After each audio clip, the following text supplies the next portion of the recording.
स्वागत है ब्रेक के बाद। डीडी न्यूज पर आप देख रहे हैं इस वक्त। और अब खबर तमिलनाडु से। भ्रष्टाचार के खिलाफ केंद्रीय एजेंसियों की जांच से बौखलाई हुई तमिलनाडु में डीएमके की एमके स्टालिन सरकार। और ये क्यों हम कह रहे हैं कि क्यों जांच से बौखलाई हुई है, क्योंकि इधर तमिलनाडु सरकार ने ऐसा फैसला किया है। डीएमके ने कहा है कि आर पार की लड़ाई लड़ेंगे। सीबीआई को नो कंसेंट में डाल दिया। पश्चिम बंगाल और राजस्थान के बाद तमिलनाडु ने भी सीबीआई को ना कह दिया।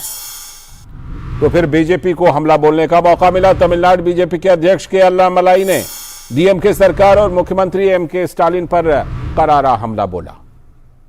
और उन्होंने कहा, पिछले डीएमके शासन के दौरान मेट्रो अनुबंध का समर्थन करने के लिए स्टालिन ने 200 करोड़ रुपए का घूस प्राप्त किया था। यह आरोप के अन्नामलाई ने लगाया है। और फिर उन्होंने कहा कि ऐसा लगता है कि जैसे तमिलनाडु के मुख्यमंत्री को डर है कि सीबीआई जल्द ही कहीं उनके दरवाजे पर दस्तक न दे दे, इसीलिए सीबीआई को ना कह रहे हैं।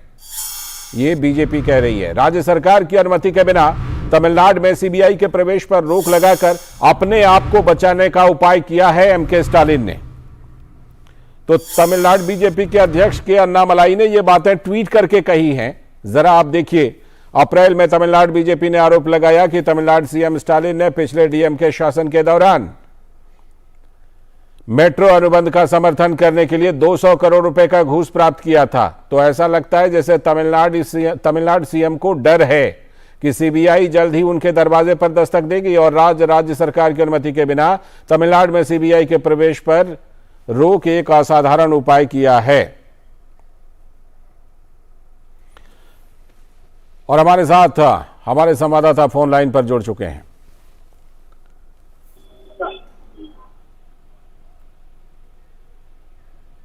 हमारे साथ मुकेश, हमारे संवाददाता फोन लाइन पर जुड़ चुके हैं। मुकेश, ये बताइए कि ये जो आरोप लगाया गया है कि इसीलिए स्टालिन ने अपने आप को बचाने के लिए ही सीबीआई को नो कंसेंट में डाला है, इस आरोप में भारतीय जनता पार्टी जो ये आरोप लगा रही है, इस आरोप में कितना दम है? देखिए, जब भी किसी को अपनी तरफ विपदा आती है और स्पेशली केंद्रीय एजेंसियों से, तो वो ऐसी ही बातें करते हैं। और ये पहली बार नहीं है। तमिलनाडु सरकार भाजपा की विरोधी सरकार है, एनडीए की विरोधी सरकार है। तो भाजपा एनडीए के विरोध में इन लोगों ने पहले भी कई राज्य सरकारों ने फैसला लिया है और खुद को बचाने के लिए ये फैसला लिया गया है। और ये यहाँ सबसे बड़ी बात है कि तमिलनाडु के मुख्यमंत्री एमके स्टालिन ने खुद सेंथिल बालाजी पर ये आरोप लगाए थे कि उनका इस घोटाले से संबंध है और 2016 के चुनाव में उनके खिलाफ प्रचार भी किया गया था। लेकिन अब वहीं ये सुर बदले नजर आ रहे हैं। और ये सुर क्यों बदले हैं ये समझ में नहीं आ रहा है।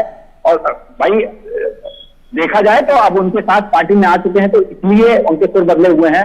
और अपने साथ आने पर सारे विरोधी उनके सारे पाप धुल जाते हैं।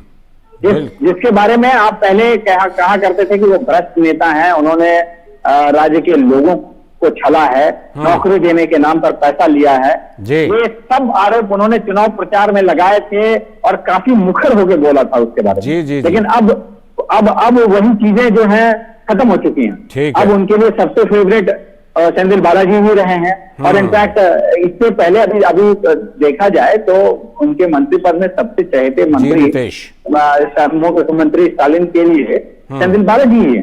ठीक है जी रितेश, बिल्कुल आप जो बात कह रहे हैं, भारतीय जनता पार्टी को ये कहने का इसीलिए मौका मिला है क्योंकि दोनों बातें हैं कि आरोप लगे थे और अब सीबीआई को ना कहा। एक बात और इसके साथ कहना चाहूंगा जी, मैं इसके साथ एक बात और कहना चाहूंगा जल्दी से। जो भी इससे पहले जो भी डीएमके के साथ नेता है, सेंथिल बालाजी इससे पहले एआईएडीएमके में थे। ठीक है। अभी 5 साल पहले ही वो डीएमके में शामिल हुए हैं। लेकिन इससे जितने भी बड़े नेता थे डीएमके में जो शुरुआत से रहे हुए हैं, आज सेंथिल बालाजी का कद उन लोगों से ज्यादा बड़ा हो गया है। चलिए हम इस पर कभी और फिर आपसे जरूर चर्चा करेंगे। फिलहाल आपका बहुत बहुत शुक्रिया रितेश रंजन जुड़ने के लिए और इस खबर पर जानकारी देने के लिए। और इसी के साथ आज के इस वक्त में इतना ही। अनुमति दीजिए, नमस्कार।